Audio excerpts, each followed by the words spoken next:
Rajasthan political drama में आज एक रोमांच और पैदा हुआ और इस पूरे ड्रामे के निर्माता, निर्देशक, नायक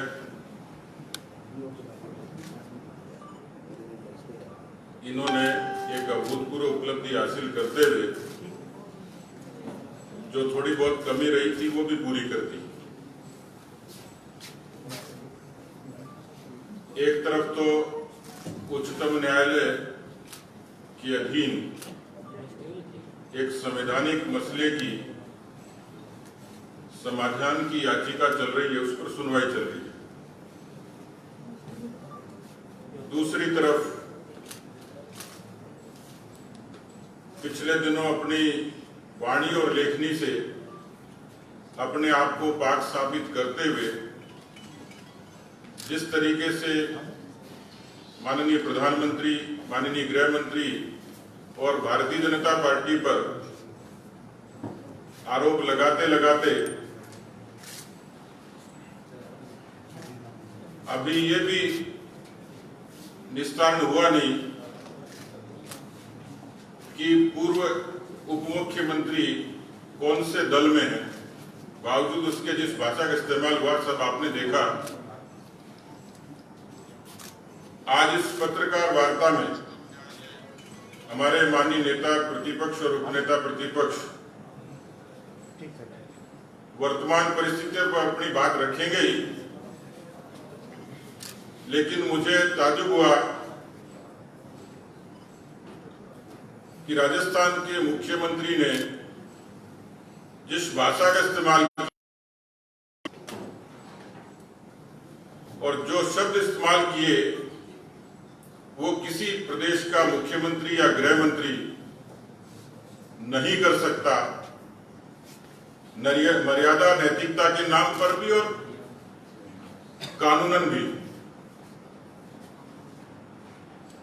जिस तरीके से राजभवन में धरने का नाटक चल रहा है, क्या वो फोर्स कर सकते हैं राज्यपाल महोदय को? किस विधान में है कि किसी दल के नेता के अगुवाई में उनके दल के विधायक महामहिम राज्यपाल को, जो किसी राज्य के सबसे बड़े संवैधानिक प्रमुख हैं, उनको इस बात के लिए फोर्स किया जा सकता है? और किस भाषा में ये कहा यदि ऐसा नहीं किया तो राजस्थान की जनता राजभवन को घेर लेगी। ये शब्द उन्हीं के हैं और पूरे प्रदेश और देश ने सुना है। और इस लफ्ज के बाद में खुद गृह मंत्री, जिनको कानून व्यवस्था को बनाए रखने की जिम्मेवारी है, वो खुद अपराधी साबित हो जाते हैं। जिस तरीके का उत्प्रेरण किया उन्होंने कि यदि इस तरीके से ये कृत्य नहीं हुआ तो राजस्थान की 8 करोड़ जनता राजभवन को घेर लेगी। ऐसे कई कानूनी प्रावधानों में इस बात का उनको जवाब देना पड़ेगा। एक तरीके से खुद गृह मंत्री और मुख्यमंत्री ने यह आपराधिक कृत्य किया है। उन्होंने आपदा प्रबंधन के नियमों का भी उल्लंघन किया और अपराध संहिता के, भारत के आईपीसी के अनेक प्रावधानों का उल्लंघन करते हुए खुद वो अपराधी के कटघरे में खड़े हो गए। आपदा प्रबंधन की धारा 2005 की धारा 51 में बाधा डालने के लिए इस तरीके के कृत्य में वो शरीक हुए। आप एक तरफ डिजास्टर मैनेजमेंट के एक्ट को लागू करते हो और ड्रिल में भी उल्लंघन करते हो, जिस तरीके से दृश्य राजभवन में दिखा। इसी तरीके से आईपीसी की धारा 108 ये दुष्प्रेरण की धारा है, जिसके कारण आपने कुछ लोगों को इस आशय से एक किस्म से भड़काने की कार्रवाई की। इसी तरीके से धारा 124 जिसका उल्लेख बार बार हुआ कि आपने किसी विधिपूर्ण शक्ति का प्रयोग करने के लिए विवश करने या उसका प्रयोग अवरोधित करने के आशय से राज्यपाल या राष्ट्रपति को ऐसे आतंकित, इस तरीके से आतंकित करने का प्रयत्न किया। सीधे सीधे इस तरीके से उन पर अनैतिक दबाव डालकर ये काम आपने किया है, 108 का जिक्र मैंने किया कि इस तरीके से सीधे सीधे संवैधानिक प्रमुख के खिलाफ उकसाना, लोगों को राजभवन को घेरने की चेतावनी देना, जहां खुद राज्यपाल महोदय रहते हैं। मुझे लगता है कि जिस तरीके की परिस्थितियां बनी और मुझे इनपुट मिला कि वो अनिश्चितकालीन धरने पर बैठे हैं, ये दृश्य राजस्थान के इतिहास में इस रूप में कभी नहीं हुआ कि राजभवन अखाड़ा बना हो। आपका दोहरा चरित्र है कि इस समय, क्योंकि सुप्रीम कोर्ट में विधायकों की योग्यता के बारे में एक प्रश्न लंबित है। दूसरा, इससे पहले जब फरवरी में सदन अनिश्चित काल के लिए स्थगित हुआ था, उसमें कोरोना के ही मापदंड को ध्यान में रखते हुए आपने उसको सिफारिश की थी और इसलिए सदन स्थगित हुआ था कोरोना की उस ग्रेविटी के कारण। तो कोरोना की संख्या अब तो बढ़ रही है। क्या इस तरह अपनी जिद पूरी करके आप कहीं किसी संवैधानिक संस्था के प्रमुख को, हमें इस बात पर ऐतराज है। मैं चाहूंगा कि माननीय हमारे नेता प्रतिपक्ष भी आपके बीच में अपनी बात रखेंगे। मेरे को ऐसा लगता है कि मुख्यमंत्री स्वयं अपने जाल में फंस करके प्रारंभ से लेकर अब तक निकलने का कोई रास्ता नहीं मिला, और जो आज रास्ता ढूंढा है वो एक तरह से इस गरिमामय पद को गिराने वाला ही देश में साबित होगा, ये मेरा मानना है। इनको किसने कहा कि आप चीफ व्हिप को भेजो स्पीकर के पास और जाकर के रात को अपनी दरखास्त लगाओ कि ये सब लोग अयोग्य हैं। रात को दफ्तर खुला करके लोगों के घर पर 1 बजे चर्चा करने की जरूरत क्या पड़ी? और उसके कारण से जो हाईकोर्ट का काम शुरू हुआ और हाईकोर्ट के कारण से जो कुछ भी निर्णय 24 के होने के लिए जो डायरेक्शन दिए थे, उसको लेकर के स्वयं स्पीकर साहब सुप्रीम कोर्ट में गए। तो प्रारंभ किया हुआ पाप आपके द्वारा, और दोनों कोर्टों में जब जाकर के उलझ गया, जब कोई रास्ता आपको दिखाई नहीं दिया तो छटपटाना शुरू हुआ। बाकी पहले ही दिन मैंने आपके सामने कहा था कि इस सरकार की अल्पमत है या बहुमत है, इसका निर्णय अगर कोई करेगा तो हाउस का फ्लोर ही करेगा। ये बात अगर उस दिन हो जाती तो आज 12 दिन में बहुत कुछ निर्णायक स्थिति पर आ जाता, लेकिन उस समय तो कोर्ट कचहरी के रास्ते इसलिए ढूंढे क्योंकि बहुमत नहीं था। लोगों को पकड़ पकड़ करके ला करके तैयारी करने के लिए जो समय की आवश्यकता थी वो आपने होटल में बिताई, और अब जब कोर्ट के कारण से आपको रास्ता दिख ही नहीं रहा है तो आज आपने सारी मर्यादाओं को धूल धूसर कर दिया। मैं सोचता हूँ कि तरीका तो यही है जो कल आप मिल के आए, अपने कैबिनेट का निर्णय को आपने राज्यपाल को दे दिया कि हमारी कैबिनेट ने निर्णय किया है कि आप हाउस को बुलाइए, आपके अधिकार क्षेत्र में है। उसके बाद आज आपने जिस प्रकार से संख्या बल के आधार पर राजभवन में जाकर जो धरना देने का जो काम किया, मैं सोचता हूँ इससे घटिया काम कोई मुख्यमंत्री नहीं कर सकता जो आपने किया। और जिस प्रकार की नारेबाजी हुई है, जिस प्रकार का ये कहा है कि हम तब उठेंगे जब राज्यपाल ये घोषणा करेंगे। राज्यपाल को आप अपने कैबिनेट का जो मंशा है वो कागज तो आप दे सकते हो, राज्यपाल कब बुलाएंगे वो अपने विधि वाले से बातचीत करने के बाद जैसा उचित समझेंगे वो देंगे, पर आपने बिना उसके समय दिए और इस प्रकार का व्यवहार किया जो किसी भी दृष्टि से उचित नहीं कहा जा सकता। और एक हद तो ये पार हो गई। मैं सोचता हूँ इस बारे में सारे प्रदेश को और देश को और कानूनविदों को देखना चाहिए। एक राजस्थान का मुख्यमंत्री ये कहता है कि नहीं तो राजस्थान की जनता राजभवन को घेर लेगी। तो जो सरकार चला रहे हैं, पुलिस उसकी, विभाग उसका, सब उसका, और उसके बाद अगर राजभवन को घेर देंगे तो इस लोकतांत्रिक पोस्ट की हिफाजत कौन करेगा?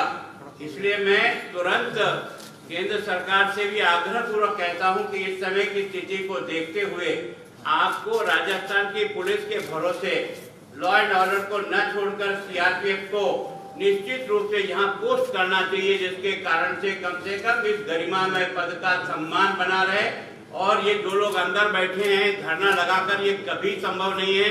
मैं सोचता हूँ उनको आप बाहर करने के लिए जो भी कानूनी प्रावधान आपके पास है उसका उपयोग करिए और उसके आधार पर इस संस्था की गरिमा को और सम्मान को बचाए रखिए। आपके पास बहुमत है या नहीं है, मैं तो पहले दिन से कहा था, जब आपकी पहली कॉन्फ्रेंस हुई थी यहाँ, मैंने कहा था कि केवल और केवल फ्लोर ही इसका टेस्ट है। वो 12 दिन आपने बेकार गंवाए और अब आप जब ने सवाल खड़ा किया है तो इस संवैधानिक जो तरीका है, आपने अपनी बात कैबिनेट की रख दी। अब ये निर्णय उनको करना है, पर निर्णय उनकी छाती पर बैठकर निर्णय कराने वाला यह जो कार्यक्रम है ये बहुत ही निंदनीय है। इसकी जितनी आलोचना चाहिए उतना कम है। मैं कहता हूं कि अगर अशोक गहलोत जी मेरी बात सुन रहे हैं, तुरंत निर्णय करें और अपने लोगों को बाहर निकालें और राज्यपाल की गरिमा के अनुसार उनको इसके बारे में जो भी निर्णय करना होगा संवैधानिक तरीके से वो निर्णय करें, उसकी पालना वो करें, हम करें, हम सब लोग करें। लेकिन इस पद की गरिमा को बनाए रखना उनके लिए नहीं, संपूर्ण देश के लोकतंत्र के लिए आवश्यक है। जिसको समझने का प्रयास करो। जिस ढंग की भाषा प्रयोग आप कर रहे हो, ऐसा लगता है कि आप अंदर से कुछ हिल गए हो, बौखला गए हो और इस कारण से अनियंत्रित भाषा में क्या क्या बोले जा रहे हो, कुछ पता ही नहीं लग रहा। ये कह रहा है कि नहीं तो हम जो है ना घेर लेंगे राज्यपाल के भवन को और जनता घेर लेगी। ये उकसाने वाली प्रवृत्ति बंद करिए। जिस पोस्ट पर आप हो उस पोस्ट की गरिमा बनाए रखो और मैं सोचता हूँ राज्यपाल को उचित निर्णय करने के लिए जो भी आपने रिक्वेस्ट किए उसका निर्णय उन्हें करने।